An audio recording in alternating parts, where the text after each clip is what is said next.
I'd like to call to order this June 12th, 2023 Board of Supervisors meeting. If we could all stand for the Pledge of Allegiance. I pledge allegiance to the flag of the United States of America and to the republic for which it stands, one nation, under God, indivisible, with liberty and justice for all.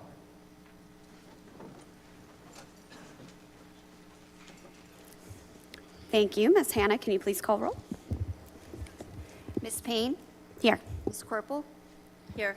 Ms. Kane? Here. Mr. Kizak? Here.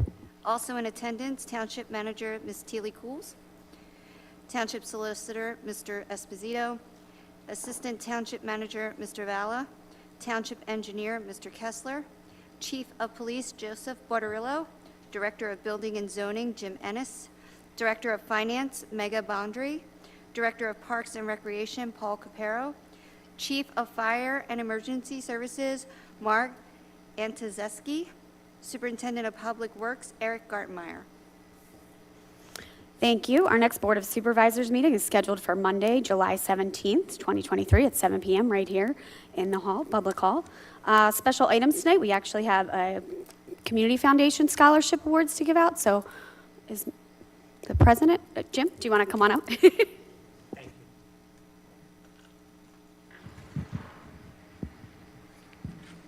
If you want to come over. Sure. All right, good evening, and thank you. My name is Jim Merrill. I'm the president of the Middletown Community Foundation. We are a 501c3 who has been established with a mission of improving the quality of life in Middletown Township. We're a foundation who all of the funds we raise directly go back only to residents or students in Middletown Township. And we do stand by our mission of really trying to improve the quality of life. And first of all, I want to say thank you to our supervisors this evening for allowing me the opportunity to come and introduce some of these very bright and talented, soon-to-be Neshaminy High School graduates. In about 48 hours, from now, you'll be sitting in the brand new football stadium over there going through graduation, and congratulations. But thank you to the group here, and we have our biggest group ever tonight, so I'm going to try to make it real quick. But this year, the Middletown Community Foundation, in our annual scholarship program, put out our notice, and we had a record number of applicants. Almost 30 applicants applied for the scholarship program this year, and we decided to award 8 scholarships this year. It's the most we've ever awarded. And when I tell you, and reading through the 30 essays, we ask each of the applicants to submit us an essay on how community service has impacted them in their lives to this point. And the very, very talented group of students we have here tonight really set the bar high. This was a great round of essays, and some students here who really take community service seriously and give back to their community, and that's what the foundation's all about. So as I get started tonight, since we do have a larger group, I'm going to call everyone up and introduce you one at a time. I'll ask that you come up. I'll call the whole group up. I'll ask that you stick around. I'd like to get a quick picture with our supervisors here who do so much and support our township, and then we'll sort of move out into the hallway afterwards, and we'll give you your scholarship checks and everything. But again, 8 scholarship recipients this year. I believe 6 or perhaps 7 are in attendance here tonight, and all of them we're going to recognize are soon-to-be Neshaminy High School graduates. So with that said, this year's scholarship award winners for the Middletown Community Foundation. Our first winner, Neshaminy High School, soon-to-be graduate, attending the University of Vermont this fall, majoring in biology, Grace Irving. Grace, if you could come on up.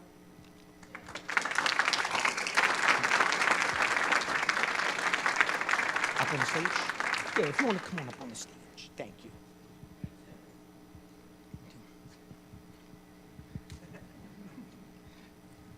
Our second winner, like I said, also a Neshaminy High School graduate, soon to be, who will be attending Rider University this fall with a field of study of psychology, Maggie Murphy.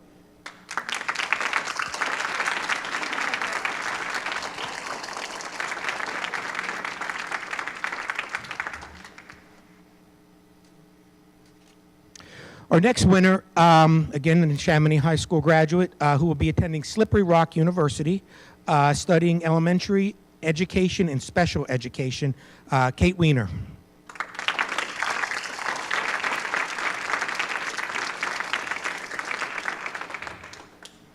And our next winner, who will be attending Kutztown University this fall with the field of study, is it accounting or criminal justice? I know it was one or the other. And we'll introduce her. It's Hannah Yeager.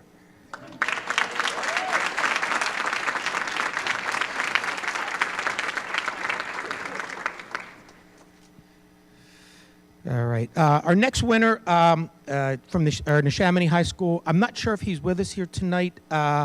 He will be attending Syracuse University. His field of study is entrepreneurship. John Spina. I don't know if John was able to join us this evening. I don't believe so. But I will congratulate John.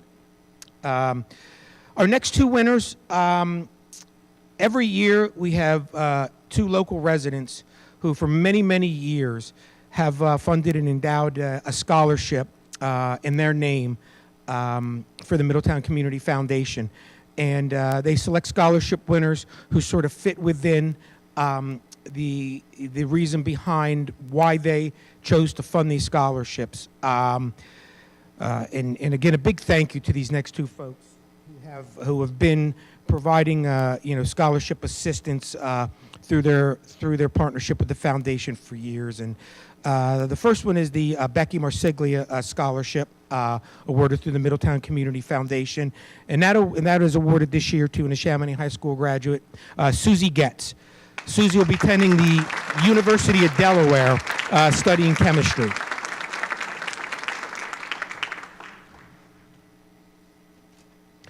And the second name scholarship is the Richard Tosti Scholarship, and it's endowed by Tom Tosti on behalf of his father.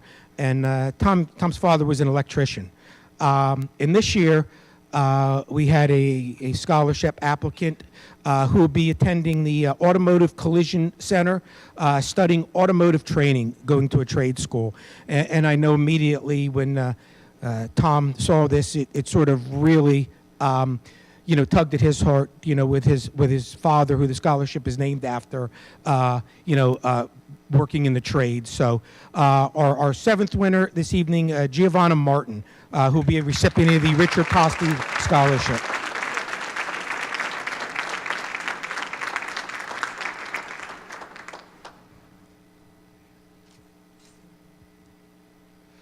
So I just want to say, on behalf of our wonderful supervisors here in the Middletown Community Foundation, congratulations. You're a very, very talented group of students. You all have a very bright future ahead. I personally wish you the very best as you begin, or I should say continue, your educational endeavors and your studies this fall at all your respective schools. Best of luck to all of you, and thank you most of all for the commitment to community service and making Middletown Township a better place to live. Thank you.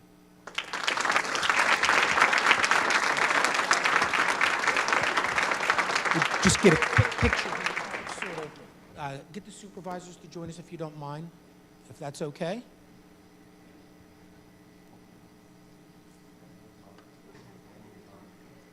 Yeah, and yes, and if you could come on up. Is Diane here? Diane is here. We'll get her to come up and join us as well.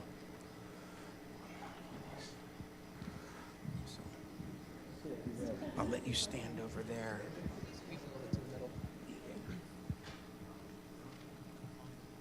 I'll get over on this end.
Next, we have a Pride Proclamation with Ms. Hannah, who's going to read for us. Recognizing June as Pride Month in Middletown Township. Whereas June is recognized as Pride Month in the United States and around the world as an opportunity to celebrate sexual diversity, promote equal rights, and build awareness of the challenges faced by the LGBTQ2S+ community and the work that still needs to be done. And whereas Pride Month is an opportunity to prevent discrimination and promote acceptance and inclusion of all, and to support the development of harmonious and respectful relationships amongst all members of our community. And whereas the Middletown Township Board of Supervisors created a Human Relations Commission in 2020 to defend the diversity of our gender and sexual minority communities and expresses a commitment to diversity, equity, and inclusion in our organization and our community. And now, therefore, be it proclaimed that we, the Middletown Township Board of Supervisors, proclaim the month of June as Pride Month and shall fly the pride flag in front of the Middletown Township Municipal Center during the month of June in expression of our support for inclusion, safety, and acceptance of members of the LGBTQ2S+ community. Be it further proclaimed that we, Middletown Township, encourages and support the celebration of June as LGBTQ2S+ Pride Community. Middletown Township Board of Supervisors proclaimed this day, the 12th of June, 2023. Thank you. Thank you. Thank you, Ms. Hannah. Next, we have a recognition. Chief Barbarella is going to.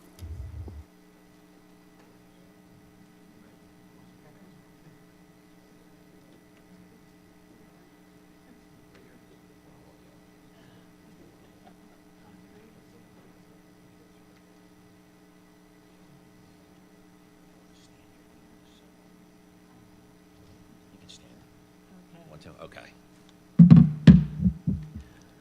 Good evening, Ms. Payne and fellow board members.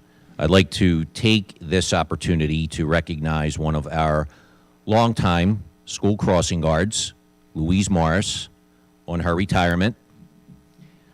We have all of our great school districts throughout Bucks County filled with great teachers and principals, but sometimes we forget those behind-the-scenes employees, our dedicated crossing guards and school bus drivers who show up every day in all kinds of weather to make sure our children get to and from school safely, and they do a great job of that.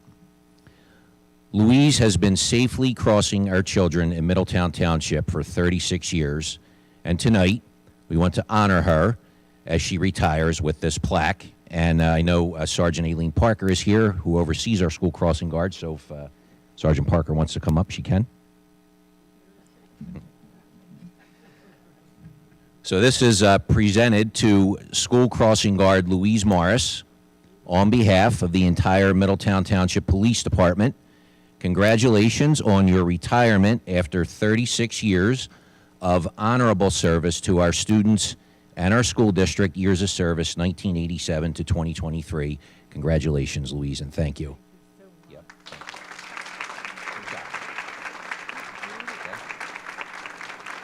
Do you want to get a picture with the board up there? Can if you want. I'll go up there with you. Okay. You want to get a picture with her? Okay.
So next, we have public comment on non-agenda items only. So if there are any comments from the public on non-agenda items, you can please come up to the podium, state your name and address for the record.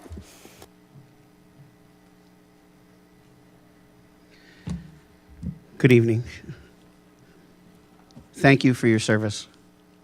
My name is Bob Feather. I live at 96 Highland Parkway. Most of you know me.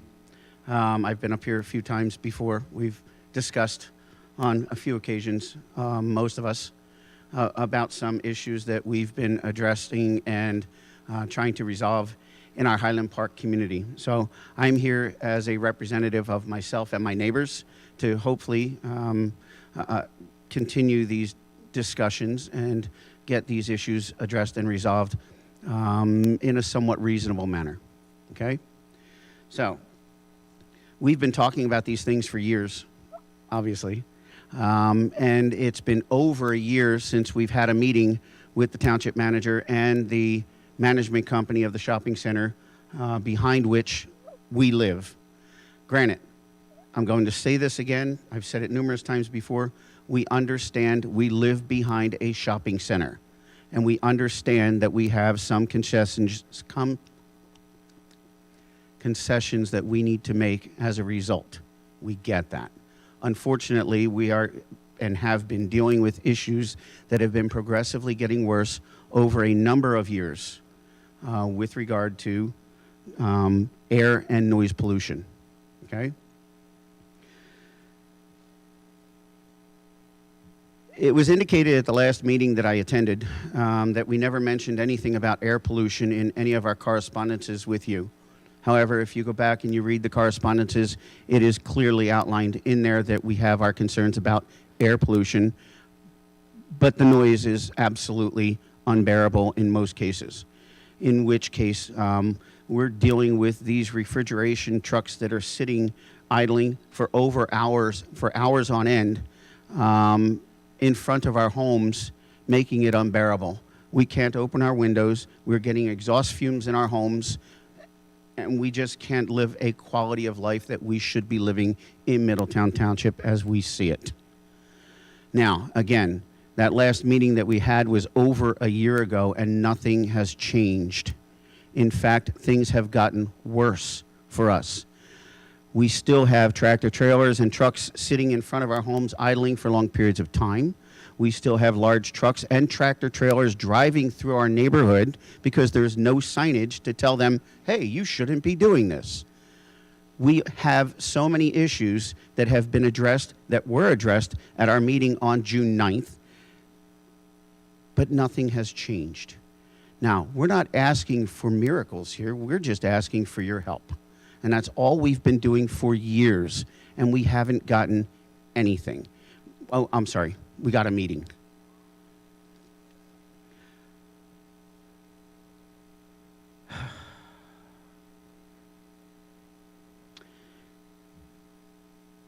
We're trying to work through this, and we're trying to get things resolved amicably. We're trying to do this the right way, but it seems like no one wants to help us because no one is helping us. We've had a lot of conversations, and I apologize for that last statement because I have talked to our chief of police, and he is working on it, or at least he seems to be. But it doesn't seem like we're getting anything from anywhere else. I'm going to close with that, and I apologize, but we need something done. We need some help here. You have no idea what it's like to sit in your freaking backyard or in front of your house and have the droning of a diesel engine sitting and the exhaust fumes coming in your house. All we're asking for is some reasonable solutions. We have some. We have presented some in our letters, our correspondence to you, and we will actually have a sit down and discuss these things and work them out. And we appreciate anything that you will do, but unfortunately, we feel like we're getting nothing. Thank you. I'll just, since I've been dealing with this issue with you for a number of years now, going back, it's got to be three years at least, I imagine. And I say this every time, I sympathize with what you're going through, and I disagree with the notion that we're not doing anything or nothing has been done. I think a lot of effort and resources have been expended by the board and the township to try to help. We've had our engineers go out, we've done decibel readings, and I know you're going to say that none of this has led to anything, but the one thing we did do that seemed to be productive was we had a meeting with the representatives from the shopping center. Over a year ago. Well, and I think the last time you were here, we talked about trying to revisit that and see if we can get another meeting scheduled with them. What are meetings accomplishing at this point? We had a meeting over a year ago. Nothing has changed. And again, as I said, it's gotten worse. What was your first comment? My first comment was that we have expended a lot of time. and We've resources. expended a lot of resources and we spent money sending the township engineer out there to take decibel readings without knowing when these trucks are sitting there idling for long periods of time. Is that reasonable? Is that the way we do things? I mean, why wouldn't we find out when the trucks are sitting there and idling for long periods of time and then go out and do the decibel readings instead of just wasting resources and taxpayer money to send someone out to take readings when we don't have any idea whether the trucks are there or not? I think it's important to note the two different times that we have gone out. Two? Well, the first time was to measure the decibel readings during times that we anticipated through discussions with you that the noise would be at the level that you were concerned with. The second time, we actually coordinated with you to identify you never times and coordinated days of the week. Nope, never happened. No, we did, because No, I have you the didn't. report that we did and the conversations that we had with you Okay, at the so let me time. ask you a question So then. if we Where's your wanna report? Where's your report? It was. Is there a physical I believe it report? was shared with you, and it was. So you've gone out shared there with the two township times in how long? How many years? since we've started looking at it with you. Okay, so we're Coordinate with talking you. 3 years, right, Mike? Yeah, but Now, wait a minute here. No, no, no, no, Seriously. no, no, But wait, the issue I want to point out is that the second range of dates that we went, it wasn't just 2 times we were on the site. The range of times that we went out, which included different days of the week and different times of the day, that second study and the second group of readings was specifically coordinated of which days and times of the week that you were most concerned about. Now, if they didn't happen to have a refrigerated truck on that day during that time, that's something that we had no control over, obviously. But I we can don't look at know following their up with it. schedule. I have no idea when those trucks are going to be there, except there are certain days, certain times when they are typically there. Yes, now, and that's I'm exactly going, what so we we're were going to go out there discussing with you. willy-nilly and just assume that there's going to be a truck there. Bob, we did It not wasn't go out there willy-nilly. willy-nilly. We relied on the information that you gave to us when you said the problem was I can most only acute. give you what I know. So And we why relied wouldn't on we? that. Bob, if you're saying that these are the times that these trucks are there idling, causing disturbances to us, and this is the problem time period, Isaac went out during those times that you gave us to take decibel readings. So again, the last meeting, we talked about contacting Redner's Markets and finding out when these deliveries and these trucks are sitting in their loading bays. Did we do that since the last meeting? That was part of the second study as well. I personally met with Redner's, and they described the times that they actually open their docking bays in the morning. The trucking company that comes to deliver in the morning, they don't open the docks before that time. They're accepting deliveries for the safety of their staff and employees. So if a driver gets there an hour ahead of time, I don't think they anticipate what day that could be as We're not well. talking about an hour ahead of time. Redner's opens from 6 a.m. to 10 p.m. now. Now, they have people in there, and they have these trucks backing into their loading bays at 5:30 in the morning. I'm awake. Correct. I know this. I'm aware of that as well. Those And are they're some of the sitting times there. that They're that sitting we there saw. idling, and these refrigeration trucks are sitting there idling and running for long periods of time. Have you been there at 5:30, 6 o'clock in the morning? Yeah, those were the times that were described in Really? the second study. Where is your report, sir? It was filed, I guess, a year or so ago when we did it. A and I year or believe so it ago. was shared So- with you. Was it not shared with you at the time? No, sir. And I've been asking for a report for a period of time, a long period of time, and I have not gotten one. Okay. Now, We can I have prob- gone we can out there. probably share I it have with you. gone out there and I've taken decibel readings myself. And the decibel readings are 82 decibels, and that's based on the requirements that are outlined in our township ordinance at 30 feet away. Now, in our township ordinance, which I cited last time, it says 55 decibels between the hours of 10 p.m. and 7 a.m. We're talking 6 o'clock in the morning when they're at 82 decibels. Now, between the hours of 7 a.m. and 10 p.m., it's supposed to be 75 decibels. It's still higher than that. Now, that's at least somewhat more acceptable than 6 o'clock in the morning. We're not asking for anything unreasonable here. We just want to be able to live in our homes, open our windows, and not smell the diesel and not hear these trucks at 6 o'clock in the morning. So can I ask you, because I asked this the last time you were here, which I think was at the last meeting, can you propose solutions? What is I it have. They're in my letters. In the letters that have been sent to you, there are many solutions. I will give you one right now, just specifically for the refrigeration trucks. Ask the vendors in the shopping center to only have the refrigeration truck deliveries between 9 a.m. and 5 p.m. The other issue that I'm talking about with regard to air quality. Now, I was told the last time at the last meeting that you have no jurisdiction over air quality. Well, yeah, you do. You guys approve these things to be done. You approve, okay, let's talk about Chick-fil-A. You were going to have a Chick-fil-A put in that shopping center. Well, the volume of traffic that comes through Highland Park at this time increases air pollution, does it not? We have thousands of cars that go to that shopping center daily. Now, if you put a Chick-fil-A in there, that would increase the volume of air pollution that's going through our neighborhood because Highland Park, as we all know, is a cut-through. So you approve these things. You know that air quality is a concern, but nobody wants to address that or look at that and actually do anything about it. So yes, you do have control over air quality in our neighborhood, in our community.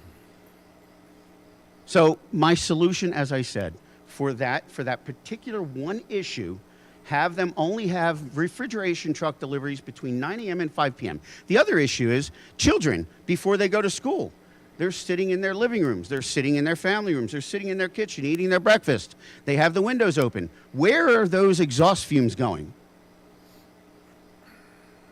Well, they're probably coming in their house. So if we restrict them, or at least I'm not trying to restrict anybody's business or trade, believe me, we are not trying to do that. But we want what's reasonable for our neighborhood, for our township. That's all. That's reasonable. And I would like to see your report, sir. We'd be happy to share it again. Thank you. Good? I'm good, thank you. Thank you. Any other public comment on non-agenda items? State your name and address for the record.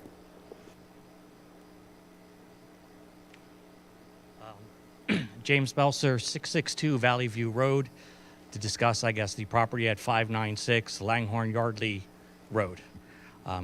Again, thank you so much for your service. I'd also like to say thank you for the actions that were taken today.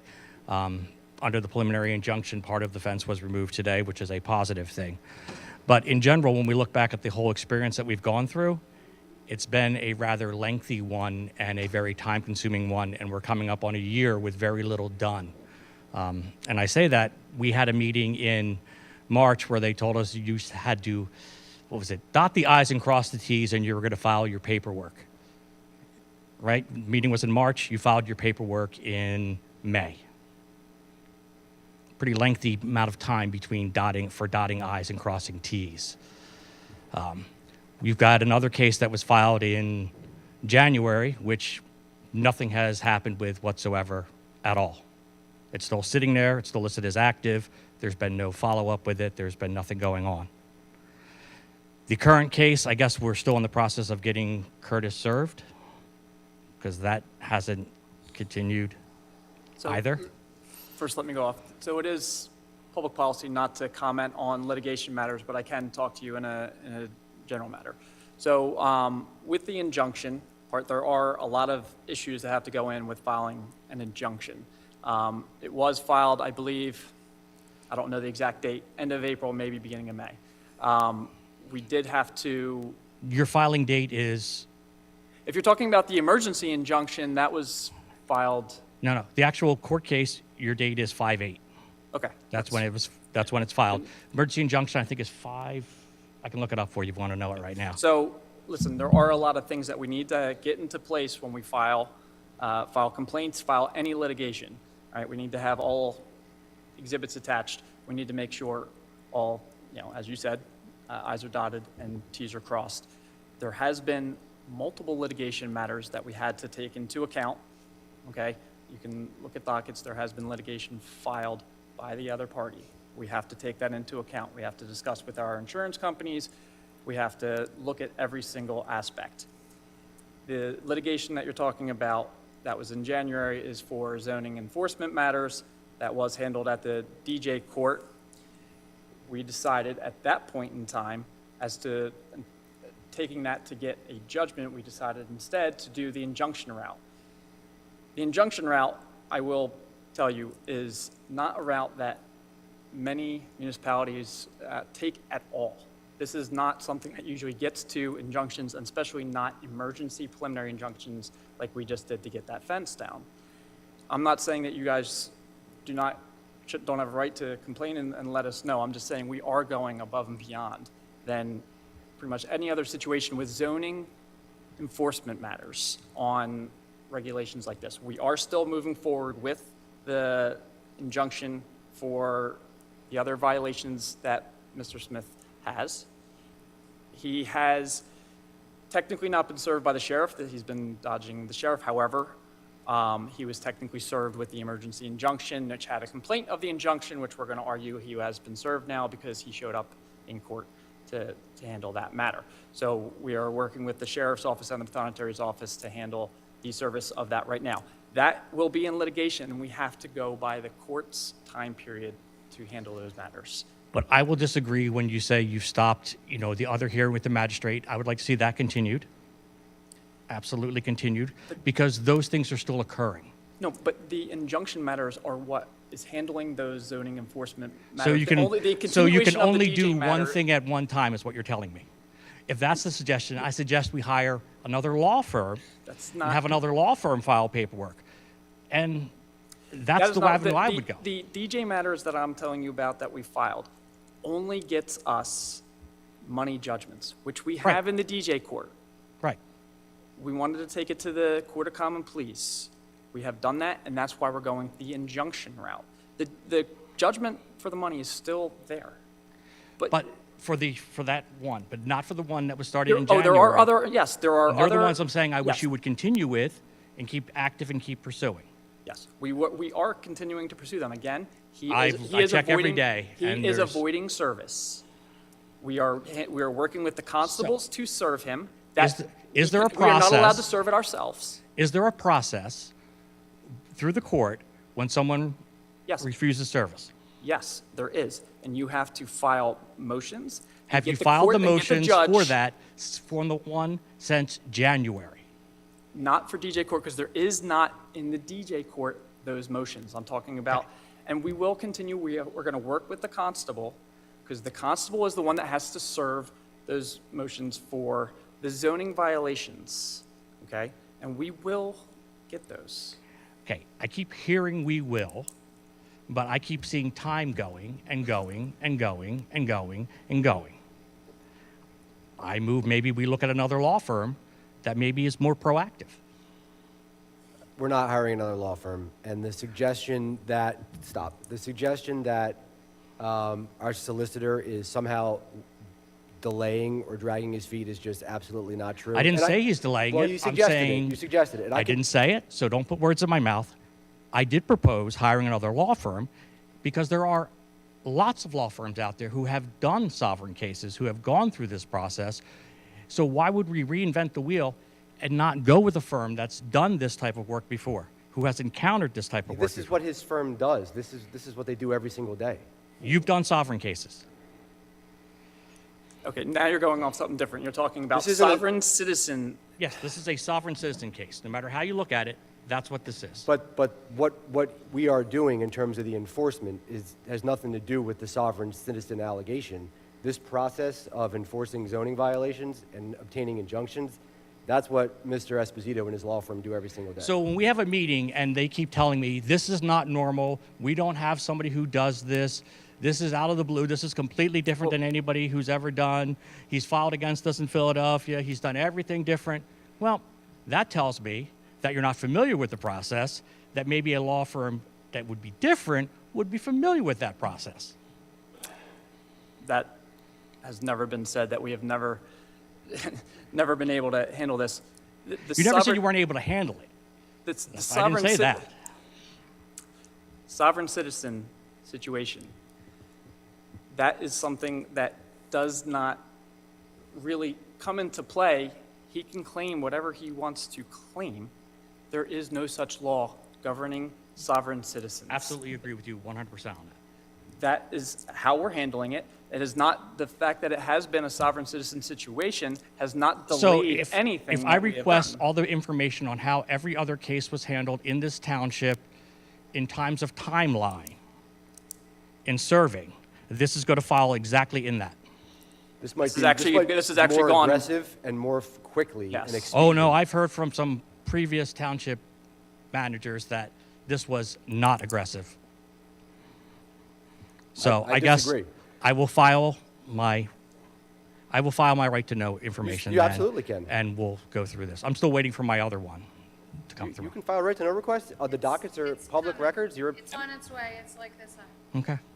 But I can assure you that this board has made this issue a priority.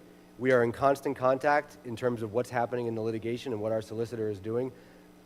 I am satisfied that our solicitor is So being- you're satisfied that the action of taking no action on the January cases is a good course of action? I am satisfied with the court, with No, wait, every, simple question. Is that a good course of action in your opinion? I am not going to comment on litigation strategy, on specific matters. What I will say is that I am satisfied with every step that has been taken by our township solicitor in connection Okay, with this. then as a, someone who lives in Middletown, I will tell you I am not satisfied, dissatisfied But with you're entitled to feel that way. with I the speed of the understand. process and how the process has gone, Understood. and with the lack of information that's been presented to us. I don't know what you mean by lack of information. I requested information on why nothing was happening in January. I've never heard back about it. Never. It is the policy of the township and this board to not comment on specific litigation matters involving other residents of the township. And so there is a limit to what we are willing to share with other members of the public. However, you submitted a right to know request, which is being responded to in due course, and you're going to get everything that you asked for. All of the legal dockets are public information that you have access to. I think look Ms. at 'em Esposito every shared day. more with you tonight than, frankly, I would typically even be comfortable with in terms of the process and the procedure. So I think we've been more than forthcoming in terms of this matter. I look at the legal stuff every day. Check it every day. That's why I know nothing's happened on the January one at all. I mean, Nothing. do you know how rare and significant it is to get an emergency injunctive relief against a resident in this type of situation? I mean, it's pretty extraordinary. Yes, except when a person builds a fence across the thing where you run into the possibility of having a car accident. That's why it occurs. And even that, it was still jumping through hoops. Because the I judge know isn't what gonna- day we called you. I know what day we were told the injunction was going to be filed. And then I also know how it changed by the end to what type it finally came. Because you guys made a different determination, which I'm fine with. So, I'm fine with that. Do you want it done fast or you want it done right? Because I promise you, if we ran to court without having all of our I's dotted and T's crossed, because getting injunctive relief is not easy, getting emergency injunctive relief is even harder. So making sure that we had all the evidence necessary to support it so that we could get an order from a judge was critical. And I endorsed taking our time and making sure we did that correctly, because if we did it and we lost, you'd be a lot more unhappy than you are right now, I promise you. If you would have lost, I would have been unhappy. Yeah. But I sat through the hearing, I watched it, I didn't think it was a super slam dunk from your attorney, sorry. Curtis actually did the vast majority of the damage himself that day, by far. Yeah, by far. At the end, when the judge just goes, give me the, and just starts signing, you know that he's had it. He absolutely Listen, I had know what it. we're dealing with. I get it. I understand. He had Listen, had you it. have every right to. I understand that this is where you live, and you have every right to be concerned, and you have every right to come in here and question and seek information. And I think we are trying to be as forthcoming as we can, while also weighing our policy of not commenting on litigation. But I'll just leave it with, it is a priority for this board. We are in constant contact with our solicitor in terms of what he is doing. I am personally satisfied with the efforts that we have made so far and the way that it's been handled. I'm not satisfied with the speed and the process. That's fair. I mean, you're entitled to feel that way. So I'll leave it at that. Okay. Thank you. Thank you. Hi. I'm Christine Belser. I'm at 662 Valley View, so I'm here for the same reason, 596. I will say thank you for what's been done so far, and certainly Stephanie was in touch with us individually. But I think one of the things that's frustrating the neighbors right now is that we really don't feel like we're being communicated with in terms of the timeline and what's being done. We have, concern over our property values that are going probably diminishing because that is zoned residential and it looks like a commercial yard. I'm sure you all pass it every day and you see it. We have to live there and look at it. And when we send our emails and our floods of, what's going on and keeping you abreast, the only thing that we ask for is that you reply and say, this is what we're doing and we're satisfied with what we're doing. We don't need to know details of litigation that's private or litigation that, the stuff that could get you in trouble for letting us know. But we do deserve some kind of communication back to say, here's what's happening, and not, with all due respect to Stephanie, who's working very hard, I'm sure, but not, I'm happy to talk with you privately. I'm happy to have you come up and talk. We want a communication as a neighborhood to say this is what's happening with this particular residence, and this is when you're going to get resolution. And this is when this is the type of resolution you'll have. This is the kind of thing I can't talk to you about right now, but I'm happy with the progress that we're making. That communication is really what's key. And I think that you would find that you'll have a more receptive neighborhood or group of neighbors if you would just communicate with us what's happening. I see you nodding your head, but I'm not sure what that means. I mean, you can call me, you can email me. I'll be happy to talk with you as frequently as you want to. Well, we have. And I have actually spoken directly to Christine and said, I am happy to meet with you or speak to you anytime about any issue. And I'm Right. not sure what else I could do besides offer to speak with you and or meet with you to answer any questions. I didn't want to do it through email. I said I wanted to do it in person with you or your neighborhood. Well, and I don't know We why. scheduled a full meeting with your neighborhood. We have been endeavoring to communicate effectively.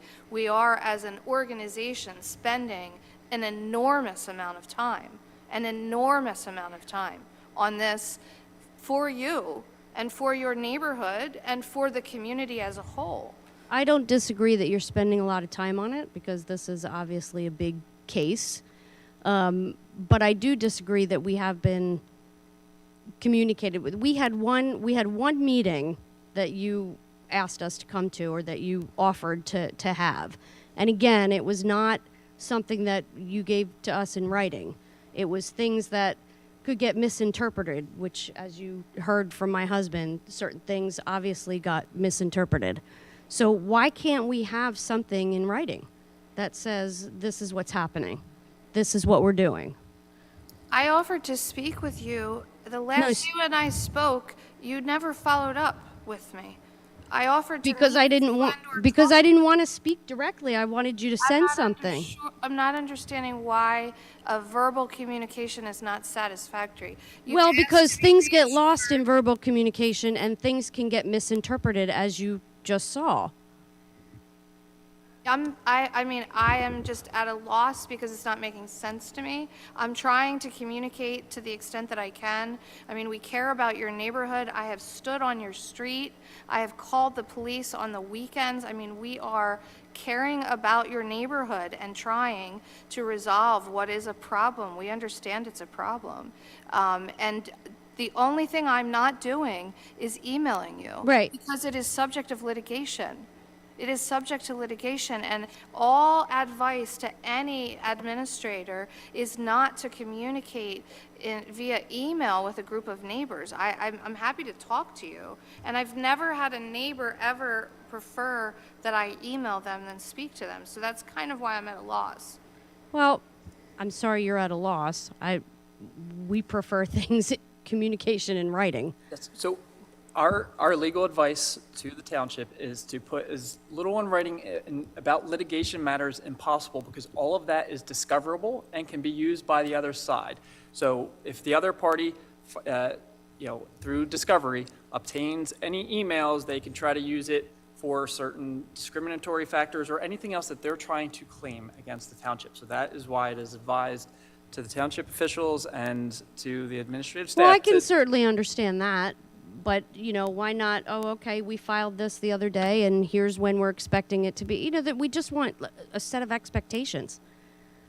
And when we file things, we have let you know, but a lot of times, Mr. Belser actually knows when it's filed because he actually has it on the docket. He already found that on the dockets himself before we even have the ability to respond. There's nothing that we're holding back. I mean, other than litigation strategy and things that our lawyers have said that we can't communicate, there's not information, like we can't tell you, hey, this is going to be the outcome when this is all over. Like that's not something that we could ever put in writing to you. I hope you appreciate why we need to be careful and why it's in your interest that we not give you this type of absolutely information in writing. appreciate that. I absolutely can understand that. I've dealt with attorneys before. I understand the process. I think it's just a matter of here's what's happening in your community and here's how we're handling it. And if that can't be in writing, then I'm not sure why that would pose any issues in litigation. But okay. That's fine. I would strongly suggest to you that is a communication that's better done verbally, and I think you'll find Stephanie will be extremely... Oh, she always is. Please don't get me wrong. I said that in the beginning, that she has come to us, but... I have interacted evenings, late at night, and over the weekend. There's I guess... no lack of attempting to communicate. So what I would say is, after the meeting, if you want to send us an email and say, these are the things that sitting here today, I don't know, that I would like to know. We'll try to share with you as much as we can. But I don't think that there's anything we haven't told you. If you're asking questions about the legal process and how this is going to play out... No, I don't. The legal process is not what I care about. What I care about is just communicating when this is going to come to an end. Okay. Okay. Thank you. Thank you.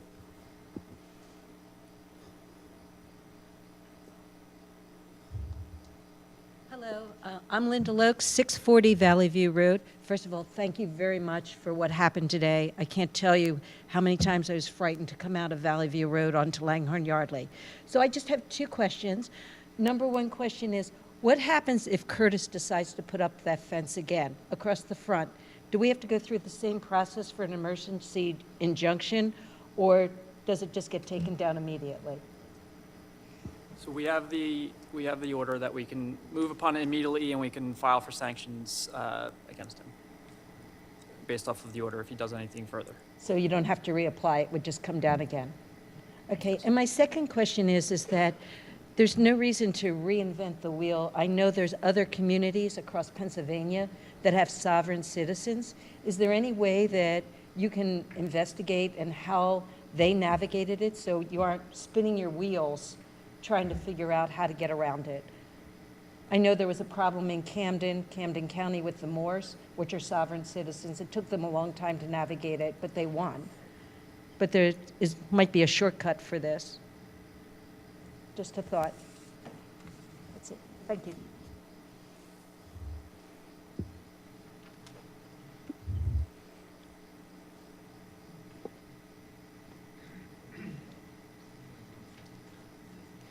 Hi, Karen Dalrymple, 583 Valley View Road. Again, I want to thank you. You've really done a lot to help us. And I just have one question, and I'm not sure if it's appropriate. And if it's not, tell me, and I understand. You hear this and you hear that. One thing I'm concerned about, all these fines that he's been given. And then you hear talk about, well, we can negotiate the fines if he comes in to apply for the permits. And I think I'm just a little confused because it seems like it's okay to go against ordinances of the township and that it can be litigated down with all the problems this man has caused, I would like to see those fines carried through and not negotiated down and just say, okay, well, you come to the township now and we're going to give you the permits. Wonder if all of us did that. What if all of us ignored all the township regulations, ordinances, and zoning? What would happen then? This is one man causing all this trouble. Do you have any comment? So first off, we have not agreed to negotiate any of the fines down. Now, the one thing I will... I can't hear. Oh, I'm sorry. We have not agreed to negotiate any of the fines down. They are, the judgments are there. The one thing I will say about the fines that we have obtained, which you know about, was for the violations, zoning violations. We received a judgment for about $110,000, which is unheard of for zoning violations. A DJ judge would never give anything like that. It is $5,000, maybe $10,000 if it's in an extreme situation, but they gave us one for that amount. Our job is to get the residents to come into compliance with zoning violations, apply for permits, and that is our number one job, is to try and get Mr. Smith to come into compliance, obtain the permits. At the time that he is willing to do that, if we will talk to him, but there is nothing that says we will absolutely negotiate about those fines and the judgments that we received. That's a discussion that we'll have to have if he looks at doing that, but there's been no discussions about relieving any of that judgment that we have. But it is a possibility. Absolutely, you can always negotiate anything that is in litigation, but we haven't had any real discussions on that. So if he doesn't pay the fines, and I've heard about liens being put against the property, and I've also heard that that wouldn't take effect until the property was sold. Is that correct? That the liens would just be there? That is typically, yeah, the liens would usually just sit on there and would get paid off as the property sold. There are ways of enforcing it that the municipality, foreclosure, but that's usually banks. It is not a municipality's job to go through foreclosure, because one, you're sitting behind, these judgments are sitting behind other people's mortgages and so forth. Okay, again, I appreciate everything that you're doing, but please try. You probably think I'm exaggerating, but last night, my son was almost killed at that intersection. He had stopped at the stop sign coming out our street, looked both ways, and nothing was coming. He proceeded out with my 4-year-old grandson in the back seat. Thank God he was secure. And a car came around, really fast, let's just say really fast.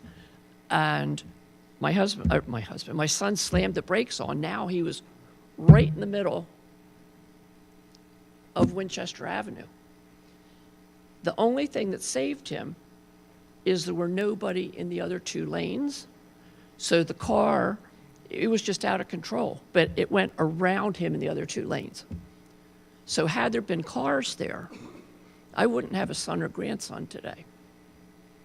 It's just so dangerous, and it just irritates me that as much as you're doing, and I appreciate that the legal system just takes so long, and he just seems to be getting away with so much. And I know that you're trying, but we're just all frustrated. Thank you. Thank you. Any other public comment on non-agenda items?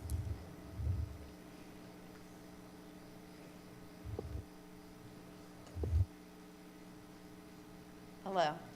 Hi, Ms. Payne, Board of Supervisors. I'm Patricia Taggart, I'm Sandy Carroll. and we're from the Humeville Conservation Committee, which I think I've spoken to Ms. Payne about. And we just wanted to make sure that you guys are aware of what's happening in Humeville. You may have seen some of our signs, Save the Hill. And I know that we're not in Middletown, but we are one of the 4 boroughs that you guys are surrounded by.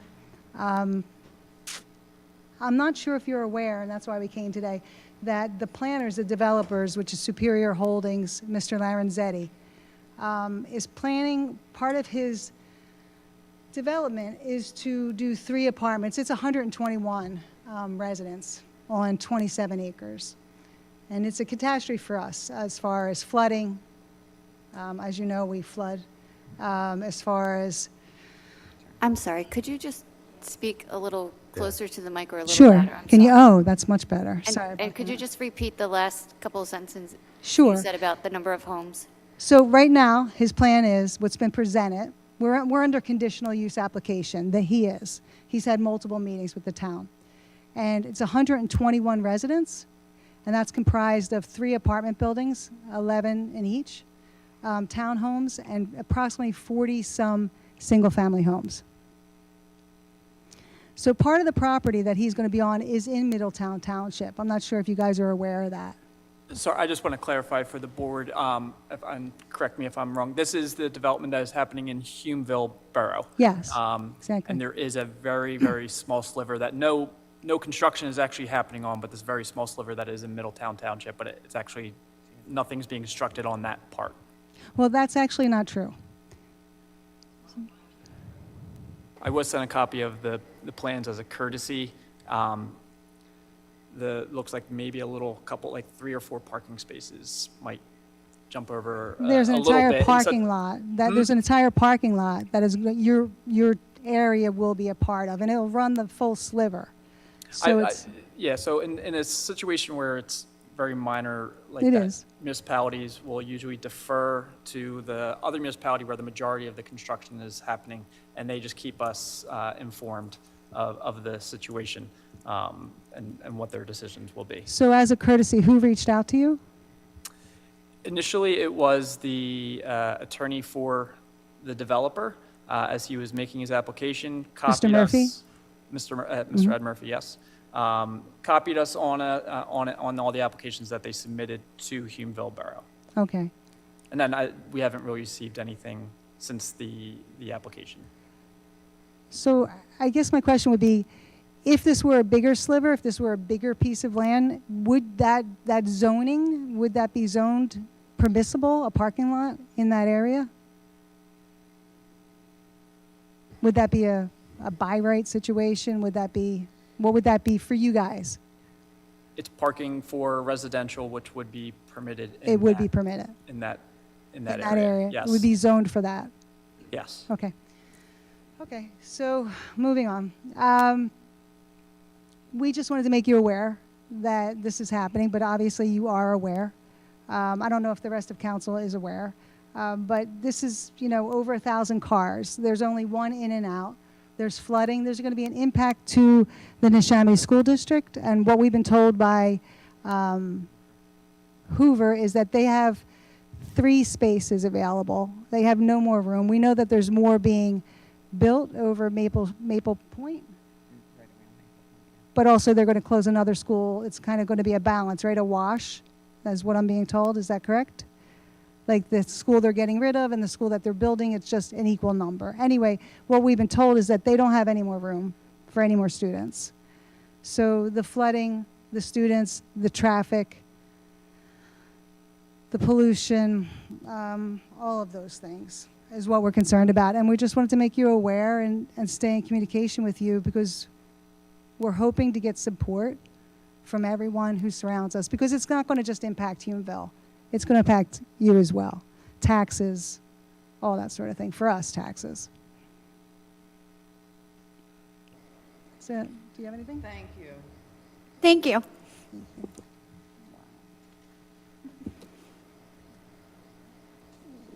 Any other public comment on non-agenda items?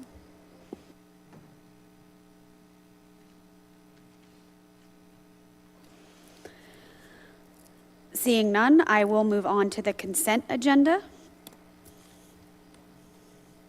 Is there a motion to, for approval for the consent agenda? Motion to approve the consent agenda items. Is there a second? I'll second. It's been a motion and a second. All those in favor, please say aye. Aye. Any opposed? Motion carries 5-0.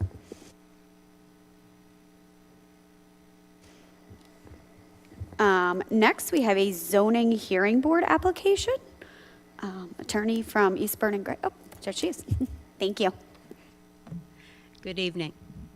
Can you hear me? Good evening. Julie Von Spreckelson from the law firm of Eastburn and Gray here tonight on behalf of the applicant, GIR 6 LLC, which is the lessee of a portion of an outparcel building located in the Summit Square Shopping Center. And first, I want to thank the board for allowing us to present the revised zoning plan, which was necessitated after the original zoning application was submitted to the township, and the township consultants reviewed the zoning application, and this is for a drive-through at that building location. The township consultants reviewed it, and they had some concerns with the design of the drive-through area. As you can see, it's up on the screen now. Having a little trouble seeing which plan that is. My eyes aren't the best. And that's just showing the project area. So you can see where it's located in the Summit Square Shopping Center. So what was being proposed is a drive-through around the rear portion of the building, and that's to serve the Manhattan bagel that is proposed for a portion of that building. And as it was originally designed, the drive-through was going up the middle of the drive aisle, so there was parking on either side. And I believe the township staff and consultants, and they'll certainly correct me if I'm wrong, but I think they had some concerns with the design of that drive-through. As you can see, that was the original design for the drive-through in terms of traffic flow and movement around the rear of the building. Additionally, there were 7 parking spaces that were going to be removed. So I think they had some concern with the design and also with the removal of some of the parking spaces. So based on that, I believe they reported back to the board, and this board at your meeting last month did authorize your solicitor to oppose our zoning application.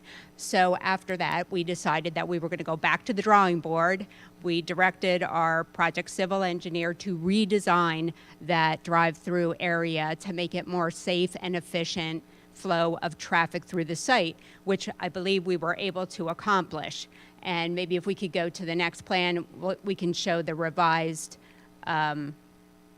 zoning plan, and that shows the revised design. So what we did was we ended up removing additional parking that was located on the eastern side of the building in order to not have that conflict with parking on either side of the drive-through area as you move through the drive-through itself and up the drive aisle and towards the rear of the property. So you can see that it was completely redesigned, that parking was removed on the eastern side of the building, and now the drive aisle flows nicely through the back of the property, and there is also a bypass lane. So there's no more conflict with the parking spaces, and it also allows for stacking of 10 vehicles. So with that, we met with the township staff. We presented this revised plan. We also provided a parking study that showed that there is excess parking of over 50 spaces at the site. So removal of 14 spaces is not going to be an issue. And we had the parking study presented. We also have tenant support letters from the other tenants that are located in this building, all in support of the drive-through. They think it's a positive that will help this business thrive. Part of the issue was with the former Einstein site, they didn't have a drive-through. And during the pandemic, it really affected their ability to serve their customers, for the customers who did not want to go inside the store and couldn't during the height of the pandemic. So with all of that, I think we were able to satisfy the concerns of the township staff and consultants. And then we had asked to be able to present that to the board and respectfully request that you withdraw your opposition to our zoning application, which is to be heard at the end of the month. Thank you. Are there any board questions? Mr. Esposito? Yes, first I wanted to say that I do agree with everything that Ms. Van Spreckelsen said, that they did revise to our satisfaction to address the main concerns that we had with the stacking and the safety of the traffic flow through the drive-through. If the board is so inclined, it could make a motion to withdraw the board's previous vote to send the solicitor to oppose the zoning hearing board application of GIR 6 LLC, seeking a drive-through for a Manhattan bagel at the Summit Square Shopping Center, based on the revisions presented. So moved. Is there a second? I'll second. Oh, sorry. All those in favor, please say aye. Aye. Aye. Any questions from the public before I? No. All those in favor, please say aye. Aye. Motion carries 5-0. Thank you. Thank you very much. Appreciate your time this evening. Okay, so next is consideration of awarding the Department of Public Works Phase 1A Winter Operation Project. Mr. Kessler. Thank you, Ms. Payne. For the board's consideration tonight, we have the rebidding that we had done for the Department of Public Works Phase 1A.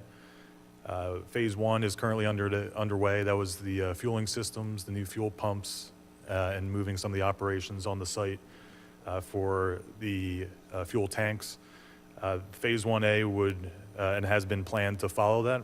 It involves the winter operations and consolidating where the salt operations and the brine work is done on site to be a centralized location to improve the efficiency and also to bring some of these facilities up to speed, up to current standards. The winter operations project will remove the existing salt shed, which is in poor condition. It also realigns some portions of the yard in that area, which at the end of the day will fit perfectly with the fueling operations that are being completed. What we did with the, following the first bid, and the board agreed to reject those bids at that time, we had two bidders with the first bid. One was qualified with our township RCO, the other was not. And this is a pretty specialized project with the salt shed construction and some of the associated work.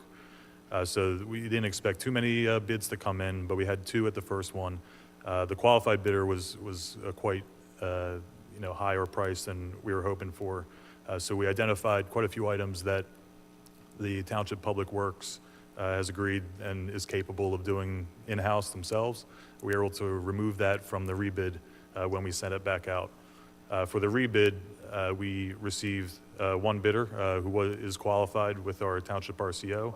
We reviewed all their bid documents, and compared to the qualified bidder that we had for the first one, this one overall is $232,815.50 less expensive than what we saw with the first bid.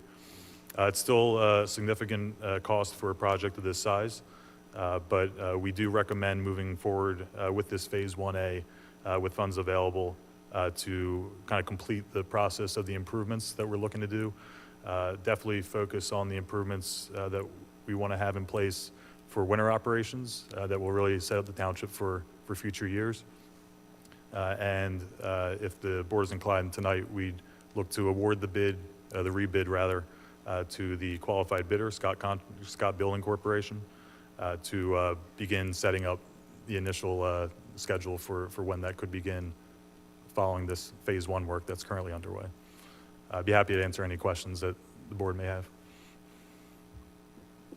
I don't have a question. I just will make a comment that I think improving the winter operations is a necessity, and I want to thank Mr. Kessler and Mr. Gartenmeyer for your efforts to take a real in-depth look at the project and see where we could make adjustments, and especially Mr. Gartenmeyer and your team for taking on so many elements of this thing to help save the township money. It's as you mentioned, it's not an inexpensive project. It's a pretty significant one, but it's something that I think is important and that we need to do. So I just want to thank you guys for your efforts. Thank you. And we don't expect that we're going to get any lower bids, so this, in general, will go up if we wait. Is that what the thought process is here? I would agree. Yeah, we can't predict what future pricing would be, but some of the items that our part of this project, a salt shed of that size, this brine storage, those items on average have kind of gone up with other things that, are materials and things like that. So continuing to rebid it, we don't expect it would be, a significant decrease or any decrease in pricing, and could result in higher pricing if we kept trying to rebid it. And if I could remind the board, back in April when we were discussing the ARPA funding and identifying projects for the ARPA funding, we do have $2.2 million in 2023 to dedicate toward a project. It was recommended at that time that when we open these bids, we might consider that. In addition, there is $1 million in the capital fund budgeted for this. So using both of those funding sources, you would be within budget. It looks like we budgeted $1 million for this project during budget season. Is that correct? In the capital fund, we budgeted $1 million, yes. Right. We were hoping to obtain grant funding. Okay. 1.5 over the estimate that is in the capital plan. Do we have any concerns with not being able to do any other projects that are on our capital plan, knowing that this year we are using everything that is in our capital plan for this budget season? I would say that that 1 million that was in the capital plan was not based upon the specific estimate for the project. So I think that's number one. Number two, I don't see that we will not be able to do any other projects. No, I think we would, especially if the board's willing to say that the remainder of the ARPA funding is going to be dedicated to this project. Yeah, I just know we have a couple of other really large purchases, especially a fire engine, that we know we did not get the RCA grant for. So I know that's $1 million that's coming. And we don't know second what's half of the year. happening. Yeah, we don't know what's happening with that because the apparatus plan is in the works with the volunteer fire companies. That is definitely going to, we're not going to be buying a fire company or a fire engine in 2023, right? Even if we ordered it right now, it's too long in terms of the ordering time. Yeah, and can you, we only got one bid, right? So we don't have another bid to look at to understand where the competition is.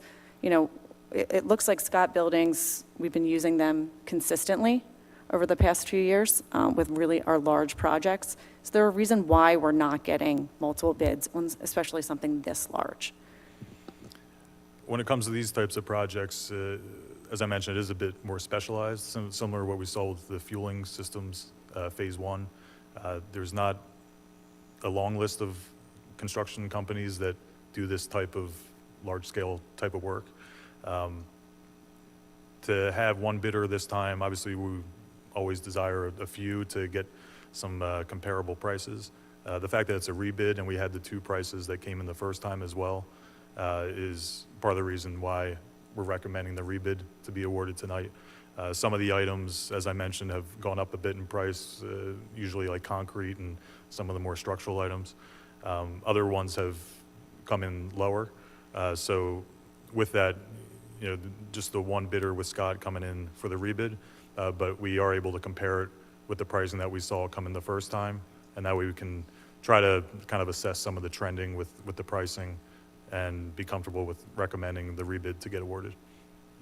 Yeah, so we don't think this is coming down anytime soon, and we at least have the prior bid to, tell us that we're not paying significantly over Yes, I would market agree with of what that, who bids out. And I think another important thing to note for a project such as this at the Public Works Yard is that it's an investment project as well. The ability for that department to be able to function more efficiently with the winter operations, address the needs for township-wide with roads and maintenance and things like that, associated with the fueling operations, which not only our township utilizes, but also the surrounding municipalities for the emergency and their vehicles to refuel. It's an investment project as well, compared to one that other projects we may see that are kind of improvement projects, but for a long term may not see as much of a difference, saving cost-wise in the future. again, I understand, this is a necessity, obviously. I just think it's going to set us up, knowing that we're 1.5 over what we budgeted in the capital plan, it's going to set us up for a rough second half of '23 from a capital planning standpoint as well as kind of going forward. Any other board questions? Seeing none, I'll accept a motion. I make a motion to award the base bid, alternate bid number 1, and alternate bid number 2 for the DPW Phase 1A Winter Operations Project in the total amount of $2,531,682.50 to Scott Building Corporation. Seeing there's been a motion, is there a second? Second. There's been a motion and a second. Are there any board questions before? Any questions from the public? Seeing none, all those in favor, please say aye. Aye. Are there any opposed? Motion carries 5-0. Thank you. Next, we have consideration of authorizing purchase of one Diapac CC 1000 roller. Mr. Gardenmeyer. That is correct. You have that correct. Good evening. So basically, I'm asking you tonight, or considering tonight, the roller that we presently have is 33 years old. It's kind of unsafe. It doesn't work all the time. We do have to rent a roller when we're doing jobs. This would eliminate that.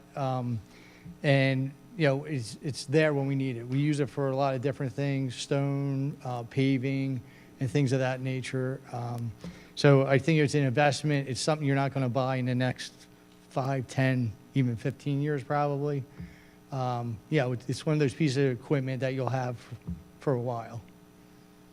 So I'm recommending that we go with this roller that I'm asking for. It is on the contract for the state bid. We did look at 3 different rollers, and this was the lowest price. And the money for this was allocated in the road machinery fund for 2023. Thank you. Are there any board questions? And can you just, for the public, just give an explanation of that road machinery fund and what we're allowed to use it on and what we're not? So the road machinery fund is part of the tax base, and a little percentage goes to the road machinery fund. So it offsets, like sometimes when we need to buy vehicles, it's mainly used for equipment, off-road equipment, backhoes, skid steers, of that such. Usually our trucks come from RDA, which they've been generous in the last years. So that's where we pick up that, but that money actually gets set aside and is used for other pieces of machinery.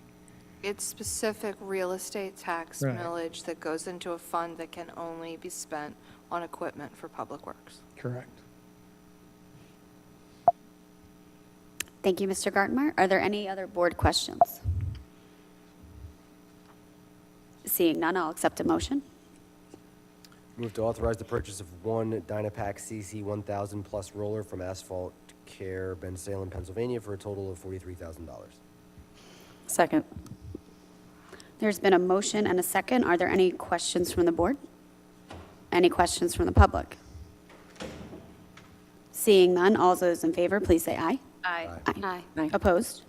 Motion carries 5-0. Thank you, Mr. Thank you. Gartner. Next, we have consideration of authorizing the purchase of a Level 3 DC fast electric vehicle charging station. Mr. Vella. Good evening, Supervisors. As the board is probably aware, Middletown Township was awarded a grant of $215,000 by the Pennsylvania Department of Environmental Protection a little over a year ago to fund 4 Level 3 DC fast electric vehicle charging stations here at the municipal center, which is about 50% of the anticipated project cost. Before you tonight are requests for 2 authorizations. The first would be to purchase these stations themselves.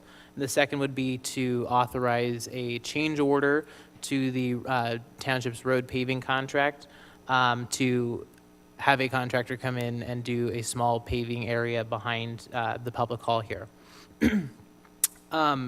After some extensive work, our team was able to bring this project down into the range of the budget. And we are recommending proceeding with Flow branded charging stations. These are part of the ChargePoint network. So anyone who is using our current level 2 stations deployed in the township will still be able to use these in the same interface. These stations come with a 5-year warranty and 5-year maintenance agreement. And they actually bring more power, which is a better user experience for a faster charge. And it also will be available in the future should the township expand additional electric charging in its fleet. Before you tonight, the entire project, inclusive of both the station purchase and the change order, as well as the construction cost, which is going to be taken care of by our public works staff. We're looking at a total project cost of about $447,508 as compared to the $430,000 budgeted in the capital fund. And again, that's offset by about a $215,000 grant from Pennsylvania DEP. I'd be happy to answer any questions. Yeah, can you just walk me through the pricing of the units and what comes with it? Sure. So the initial pricing of the stations when we put together the grant application about a year and a half ago, the stations were going to be around $275,000. With all of the crazy inflation we've seen in the last year and a half, those stations with the original vendor we were going to use were going to be over $300,000, which kind of gave us some cause to shop the market, and we actually found stations that brought more power for considerably less cost. There is a 5-year warranty and maintenance agreement, which is substantial. It's about $55,000, $58,000 for all of the stations combined for that 5-year term.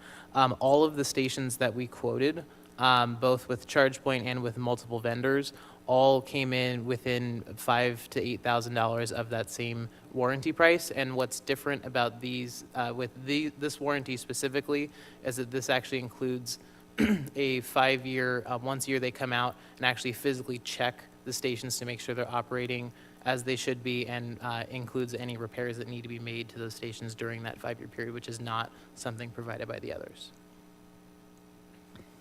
And remind me, these stations, they have to be put at the municipal building. It's part of the grant. Correct. And can you walk me exactly through why we need to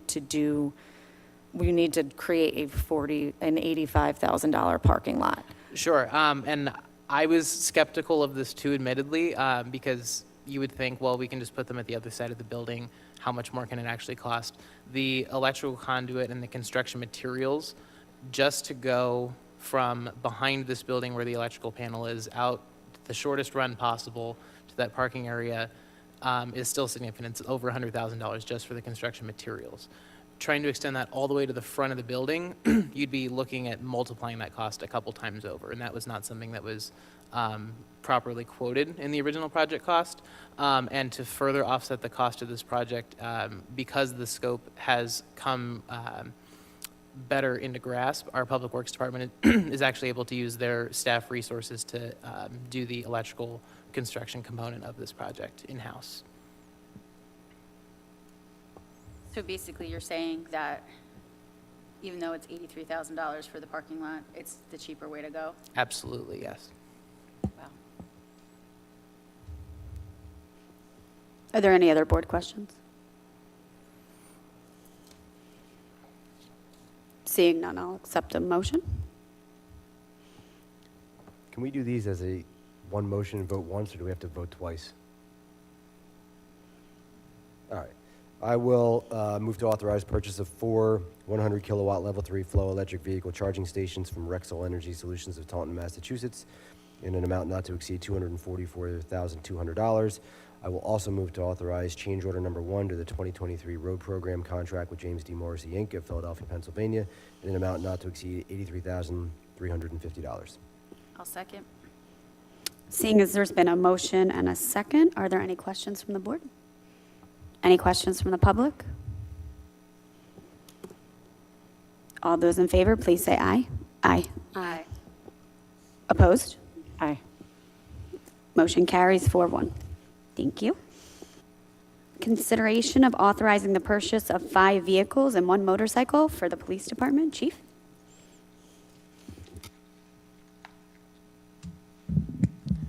Good evening once again, Ms. Payne and fellow board members. I'm here to propose the purchase of 6 police patrol vehicles for the police department. That would be 1 Dodge Durango, 4 Dodge Chargers, and 1 police Harley-Davidson motor. The motor is replacing an older motor, which is being traded in toward the purchase of the new motor. The total purchase price, including upfitting and all total costs, wrapping and upfitting and everything, is $295,000, $226,000, of which $246,510 is being funded through the RDA grant. And real briefly, I do want to do this because I always mean to send them a letter. I just want to thank the RDA for once again funding almost all of our police vehicle purchases. Of the 9 budget cycles that I've been through in Middletown Township, the RDA has funded for the police department over $1.5 million of purchases, and that includes mostly police vehicles, but also some other police equipment and our current police records management system, CODI. So I just want to thank the RDA Executive Board and Executive Director Jeff Darwak for his continued support in grant funding for our police department. And with that, I will make my request for the vehicles. Thank you, Chief. With that, are there any board questions? And this is, again, we had $296 is the purchase price and $246 was funded. And we had, is that $50,000 over budget? Yes. Okay. Well, it's not So over. well, that'll come from Right. the capital plan. That will come from capital, yes. Okay, great. Are there any other board questions? Seeing none, I'll accept a motion. I move to authorize the purchase of 4 2023 Dodge Charger Pursuit AWDs. All are to be fully marked and equipped patrol units. 1 2023 Dodge Durango Pursuit AWD unmarked. 1 2023 Harley-Davidson Road King police motorcycle. Second. Seeing as there's been a motion and a second, are there any board questions?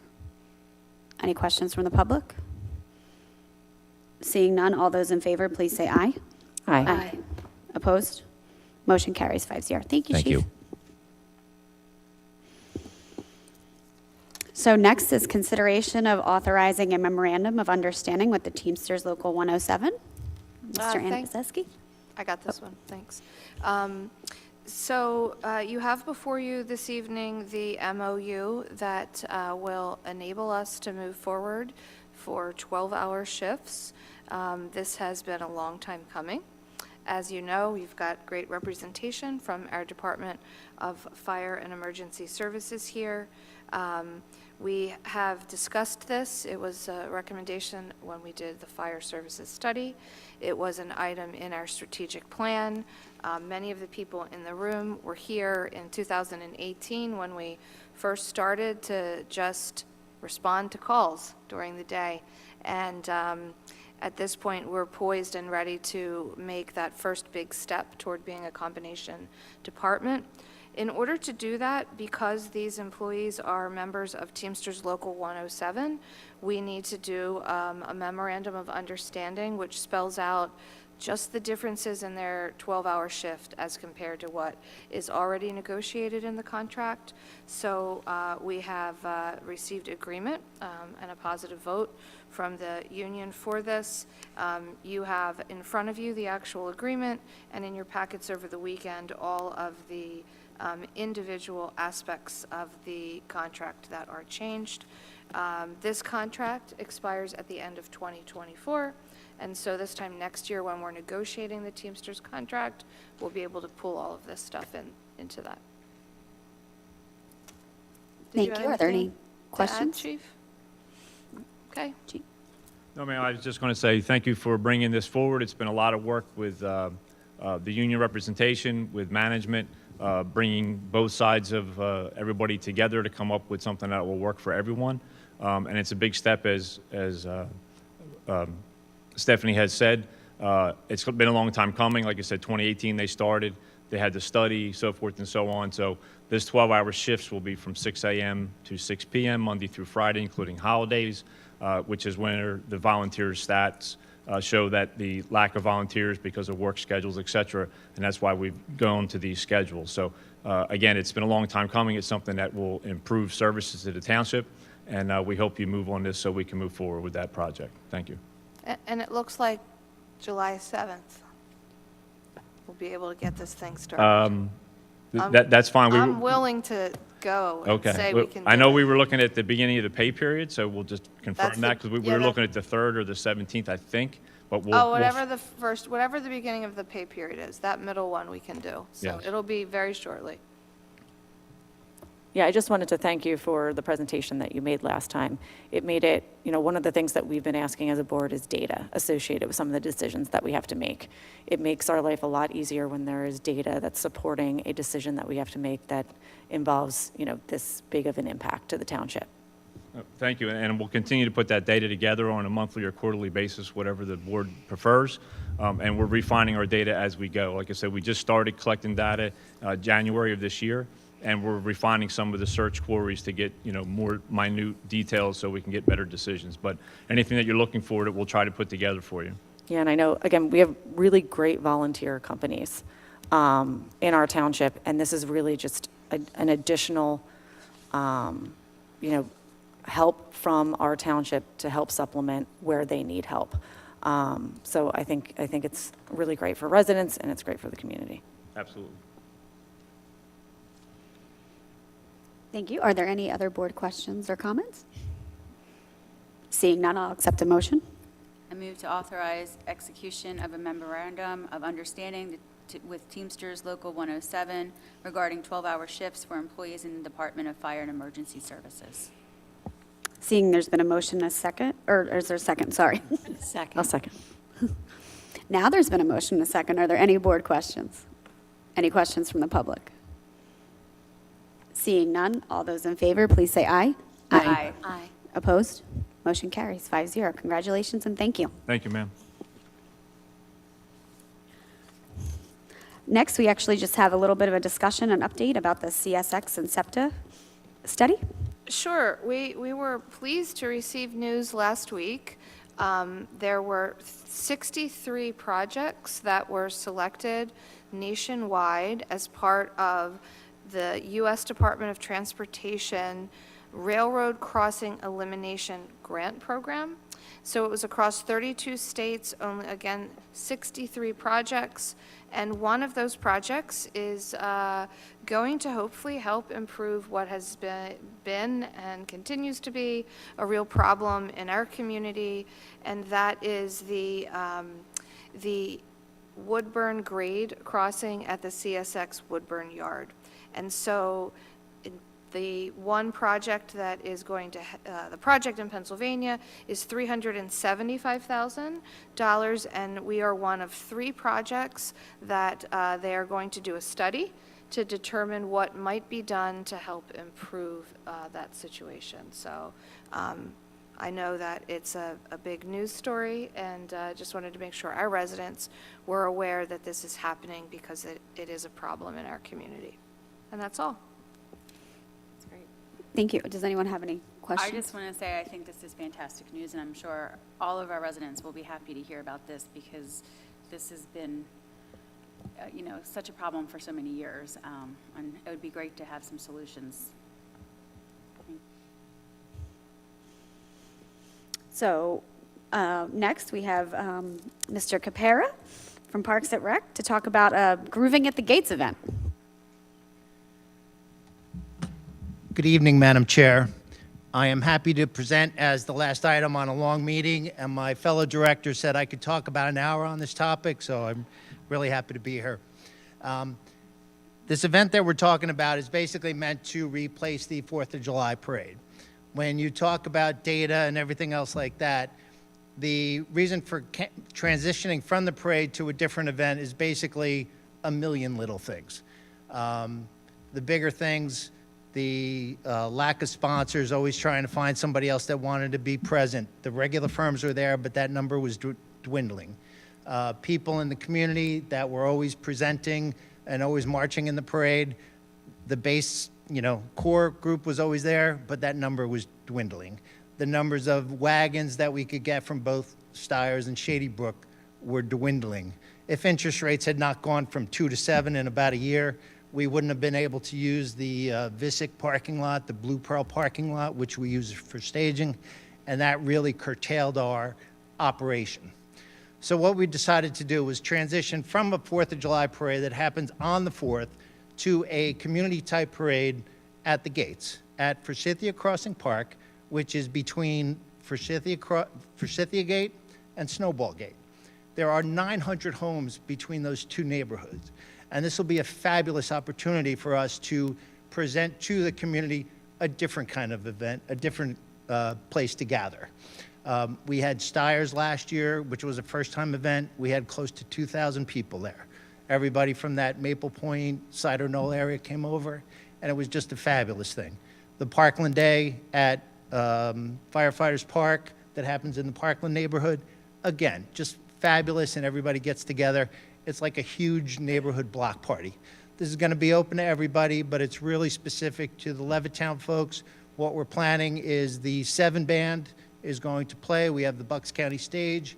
We have 2 craft brewers confirmed already. We have 2 food trucks already confirmed. So we're just moving in that right direction with vendors and everything else like that. So it's going to be a fabulous event. So the people that are going to be disappointed about the parade, I get it, but it's also they're going to enjoy this event as well. So I just wanted to give you an update. The actual date, Saturday, October 14th, from noon to 5, and we'll have more information and marketing as it goes. Does anyone have any questions? I love that it's in the Levittown area. Thank you. It's awesome.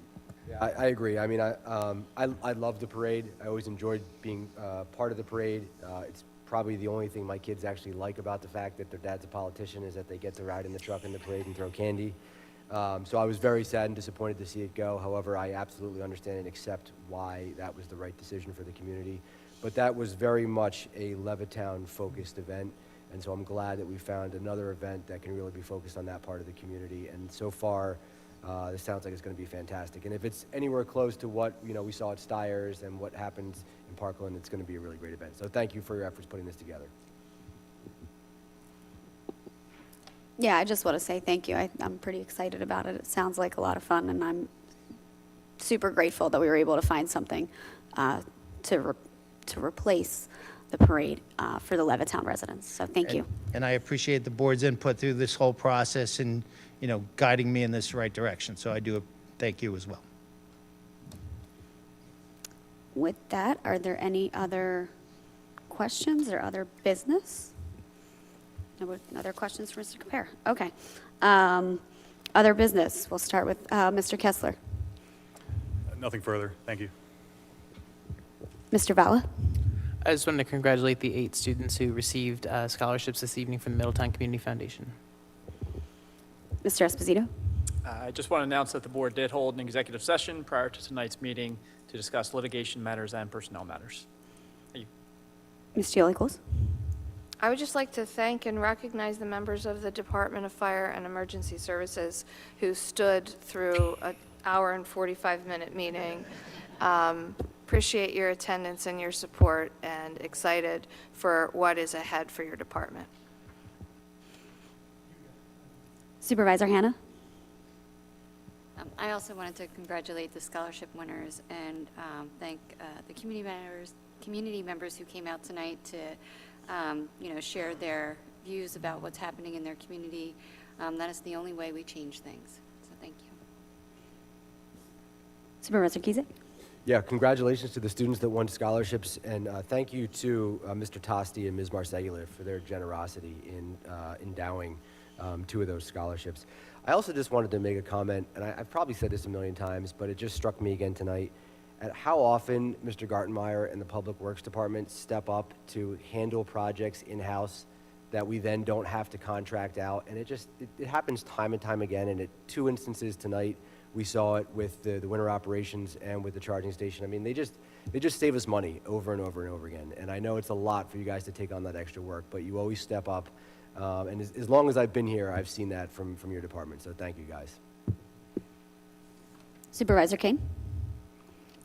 Congratulations to the scholarship winners, and I will reiterate what Supervisor Kizak had mentioned about our team.